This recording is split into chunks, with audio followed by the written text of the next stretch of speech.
অনেকদিন পরে একটা এলোমেলো ভ্লগ নিয়ে হাজির হয়ে গেলাম। আসসালামু আলাইকুম, this is me Sumaiya Mirza from makeup by Sumu. এটা ছিল গত 2 মাস আগের ভিডিও। আর তখন আমার বড় আপু দেশে ছিল অ্যান্ড ওকে আমার বাসায় ফার্স্ট টাইম ইনভাইট করি। ও আমার নতুন বাসায় কখনো আসে নাই। সেদিন আমার যে কাজটা ছিল ঘরটা একটু ফিটফাট করে রাখা, গুছিয়ে রাখা, অ্যান্ড আমার হাজব্যান্ড আর শাশুড়ি রান্না বাড়ার দিকটা সামলাচ্ছিল। তো ফার্স্টেই আমরা বেডের বেডশিটটা চেঞ্জ করি। তারপর আমার শাশুড়ি আম্মুর রুমটাও এলোমেলো ছিল, সেটাও চেঞ্জ করে ফেলি। আর বেডশিট চেঞ্জ করার পর ইজান একটু বেশি দুষ্টুমি করে, ও খুব খুশি হয়। দেন ডাইনিং টেবিলের অবস্থা খুবই বাজে ছিল, সেটাও চেঞ্জ করি। সব কাভার টাভার উঠিয়ে এই রানার সেটটা সেট করি।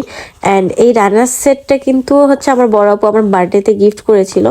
ওকেই ফার্স্ট টাইম এটা সার্ভ করতেছি, মানে এটার উপর সার্ভ করব। রানার সেটটা আমার খুব পছন্দের ছিল, এটা আমি অনলাইনেও অনেকবার দেখেছিলাম। দেন সব রান্না বাড়া করার পরে টেবিলে সব সার্ভ করি, তখন আপুরাও চলে আসে। অ্যান্ড এই খাবারগুলো আমার শাশুড়ি এবং হাজব্যান্ড মিলে দুজন মিলে রান্না করেছে সেই সকাল থেকে। তারপর আপুদেরকে সার্ভ করে দিই। আর আমার ফোনে তেমন একটা ভিডিওর ক্লিপ ছিল না, যা ছিল তাই অ্যাড করে দিলাম। কারণ কাজ টাজ করতে করতে না ভিডিও করার কথা মনেই থাকে না। অনেকে দেখি কি সুন্দর ব্লগে প্রতিটা স্টেপে ভিডিও নেয়, কিন্তু আমি সেটা পারি না। আমি কাজের ভিতরে ভুলে যাই। আর এদিকে আমার দেবরের হাত কেটে গিয়েছিল, এই কারণে ওর ভাইয়া খাইয়ে দিচ্ছিল। অ্যান্ড এরপর চলে যায় একদম লাস্টের দিন, যেদিন আপু ব্যাক করে চলে যাবে অস্ট্রেলিয়া, সেদিনের ব্লগ। এটা আমার আম্মুর বাসায় ছিল। আম্মুর বাসায় আমরা দুপুরে যাই আপুকে বিদায় দেওয়ার জন্য বা এগিয়ে দেওয়ার জন্য। সেখানে ইজানও খেলাধুলা করতেছিল ওর মামা ইয়াফি ভাইয়ার সাথে। সবাই খুব এক্সাইটেড ছিল, সবাই একসাথে হলে না খুব ভালো লাগে। আপুর যাওয়ারও সময় হয়ে গেছিল, দেখতে দেখতে 1 মাস কমপ্লিট।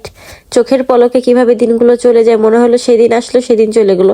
আর আজকে এডিট করতেছি আপু যাওয়ার 2 মাস পর, দিনগুলো কিভাবে চলে যায় এখানে এই বিষয়ে একটু কষ্ট পাচ্ছিল। একসাথে এতদিন ছিল, আম্মুর বাসা পুরো ফাঁকা থাকে, সেখানে আপু ছিল, সবাই একসাথে গল্প টল্প করতো। আর যাওয়ার একদম লাস্ট মোমেন্টে ইজানও ইয়াফির কোল থেকে নামছিল না। এই তো আজকের ব্লগটা এই পর্যন্তই। সবার কেমন লাগলো জানাতে ভুলবেন না।